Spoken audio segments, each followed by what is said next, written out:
I fell for the Archer propaganda, and for one real reason.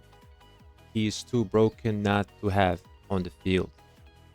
And for that reason, considering his significance in Chinese history, I do not think he's going to be nerfed anytime soon because, in my mind, I think the developers had in mind that they want to differentiate him from other commanders into the game because he is the first emperor, he is the first man who united China, so he has to be different from the other commanders. And also for that reason alone, I do not think his mechanic is going to be replicated in future releases. That is just my theory. But if that turns out to be true, we need to have a way to deal with him more efficiently because he is he's very much a big threat to everyone on the field. And if he is left to his own devices, he's going to annihilate you. And what I've found so far, the reason behind so many of those reports you see that are so good, that are so broken, is if he is surrounded by not really healthy marches, like just hitting yellow, and he is relatively healthy, he's going to wear it down quicker than they're going to wear him down. And just because of his continuous skill damage and the amount of skill damage and the pairings, he can just do so much damage. It's unprecedented. But we can do something to counter him. We can prepare in a way that is actually going to be beneficial. And there are a couple ways to do that. So we all know his skill cycle is the fastest into the game. It cannot be faster than it is. And we only thing we can do is try to delay it as fast as possible. So how we can do that? Well, we can do that by maximizing our own rage gain. So things like the talent builds, making sure we get rage in the right places, feral nature, rejuvenate, all that good stuff. Next step is going to be things like accessories, horn, and drums. And of course, we can also add into conversation silent trial because I believe it has the most impact it ever had into the game because you're going to be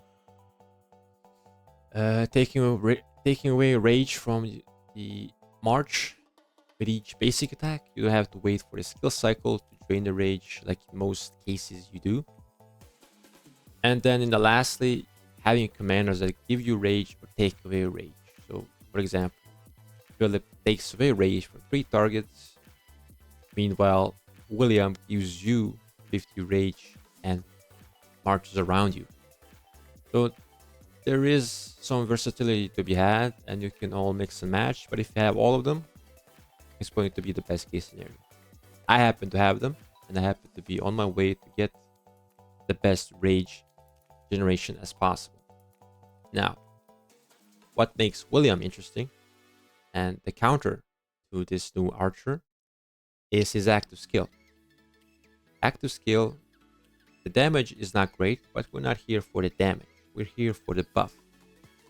For the next 3 seconds, troops hit by this skill cannot benefit from buffs that increase skill damage, which includes direct damage and additional damage, and does not include range damage, which is significant, and I'll tell you why just in a bit. So William is a really underrated commander, and in fact, he is the most underrated commander in 2025, which is the title of my video that I made months ago.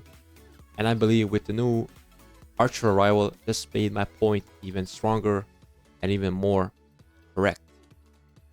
And to cut it short, I'm going to link it at the end of this video so you can check it out. But basically, for the reasons that I'm stating right now, he's providing a lot of good things, providing a buff that is not really replicated anywhere else. He's providing good skills for bastions, which we happen to have in this KVK, funny enough. We have the third skill, which is all about insta-proc damage, and this is the main reason why he's paired behind Arthur, because Arthur is making these type of attacks more prone to activate.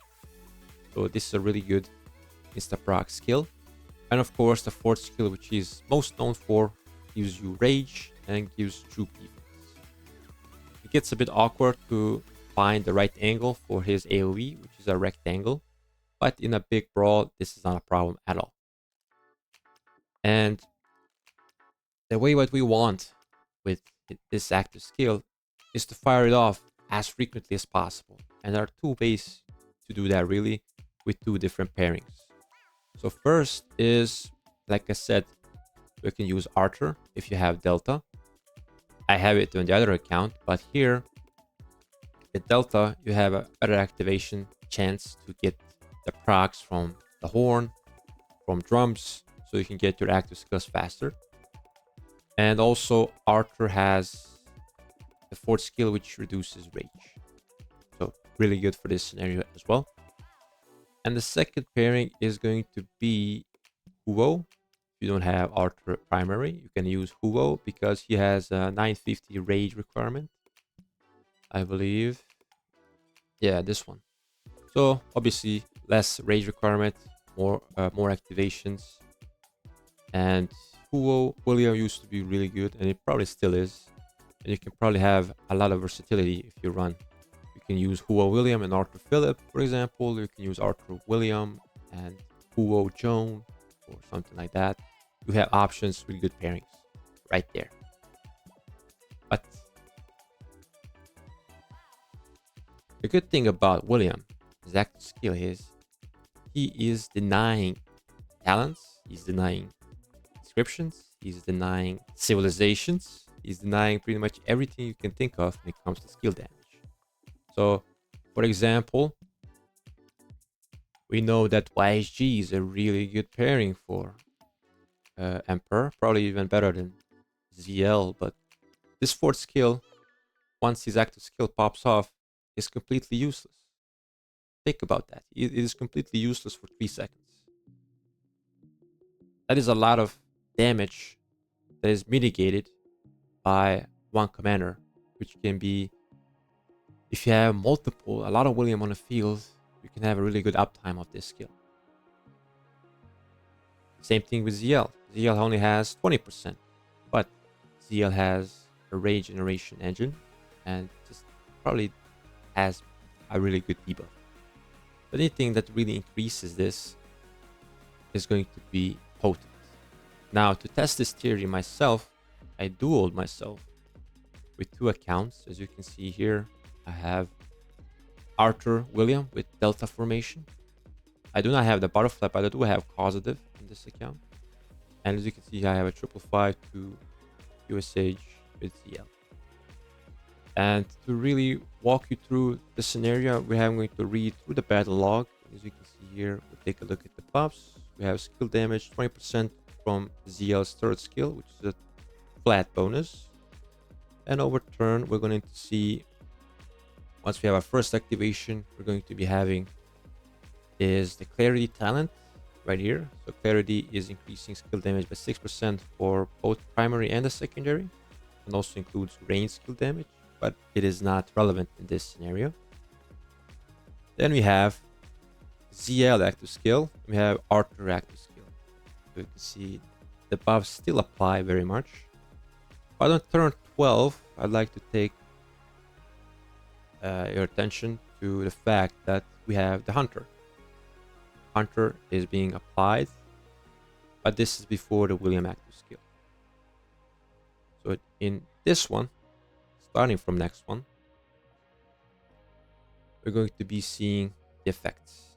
So as you can see, no skill damage except range skill damage, but this is from the Clarity talent, which doesn't really apply like I said earlier. But as you can see here,